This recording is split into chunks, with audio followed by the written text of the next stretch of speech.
বন্ধুরা, এক্সপেরিমেন্ট এমন একটি জিনিস হয়ে থাকে, এখান থেকে আমরা অনেক কিছু শিখতে পারি এবং অনেক কিছু নয়া দেখা যায়, যা দেখার পরে আপনি বিশ্বাস করতে পারবেন না। আজকের ভিডিওতে অসাধারণ কয়েকটি এক্সপেরিমেন্ট দেখাবো, যা দেখার পরে আপনি বিশ্বাস করতে পারবেন না। আপনারা সবাই জানেন আইফোনের ডিসপ্লে অনেক শক্ত হয়ে থাকে, আর আইফোনের কোম্পানি সব সময় তার কনফিডেন্স থাকে তার ডিসপ্লে অন্য মোবাইল থেকে অনেক ভালো হয়ে থাকে। আইফোনের ডিসপ্লের উপর 100 ডিগ্রি মেটাল বল রাখলে কি হবে যখন একটি থ্রিডিং মেশিনের উপর যদি একটা সিলিন্ডার দেওয়া হয়, কি হবে? এটা ব্লাস্ট হয়ে যাবে না? কি হবে যখন ড্রাই আইস হট ওয়াটার উপর দেওয়া হবে? আজকের ভিডিওটি আমি আপনাদেরকে দেখাবো পৃথিবীর সবচেয়ে ডেঞ্জারাস কয়েকটি এক্সপেরিমেন্ট, যা আপনি কখনো দেখছেন না। এটা দেখলে আপনি অবাক হয়ে যাবেন। আজকের ভিডিওটি একদম স্কিপ করবেন না, অনেক মজার এক্সপেরিমেন্ট দেখাবো, যা দেখলে আপনি অবাক হয়ে যাবেন। Amazing experiment in the world. চলিয়ে আজকের ভিডিওটি শুরু করা যাক। নাম্বার 10, 1000 ডিগ্রি মেটাল বল ভার্সেস আইফোন। কি হবে যখন 1000 ডিগ্রি মেটাল বল আইফোনের উপরে রাখা হবে? তখন কি আইফোনে কাজ করবে না? এটা কোনো ডিস্টার্ব করবে? এটা করার জন্য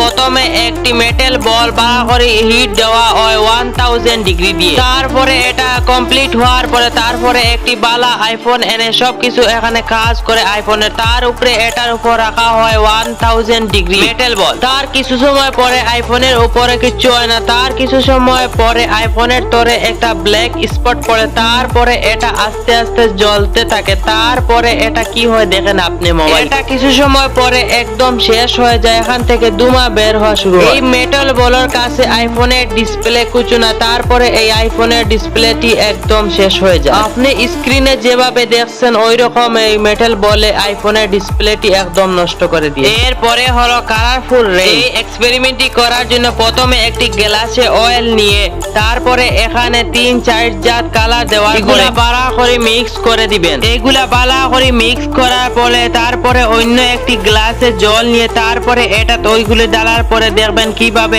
রেইন হয়ে যায়। এই কালারফুল রেইন দেখতে অনেক সুন্দর হয়ে থাকে। এরপরে থ্রিডিং মেশিন ভার্সেস গ্যাস সিলিন্ডার। এই মেশিন এত শক্তিশালী হয়ে থাকে, এই মেশিনের ভিতরে আপনি যে কোনো জিনিস দিবেন তা টুরকা করে দিবে কিছু মিনিটের ভিতরে। কি হবে যখন ওই থ্রিডিং মেশিনের ভিতরে একটি সিলিন্ডার পালানি হবে? তার আগে এখানে একটি গাছ পালানি হয়, তারপরে এই গাছটি একদম থ্রিডিং মেশিনে টুরকা করে। থ্রিডিং মেশিনের ভিতরে বড় বড় টায়ার যখন দেওয়া হয়, তারপরে ওই টায়ার গুলো একদম কিছু মিনিটের ভিতরে একদম ওইগুলি শেষ করে দেয়। থ্রিডিং মেশিনের কাজ হলো বড় বড় সামান দিয়ে কিছু সময়ের ভিতরে টুরকা করে দেওয়া হয়, তারপরে এখানে সিলিন্ডার পালানি হয়, তারপরে এটা কাগজের মতনে 2 টুকরা করে দে।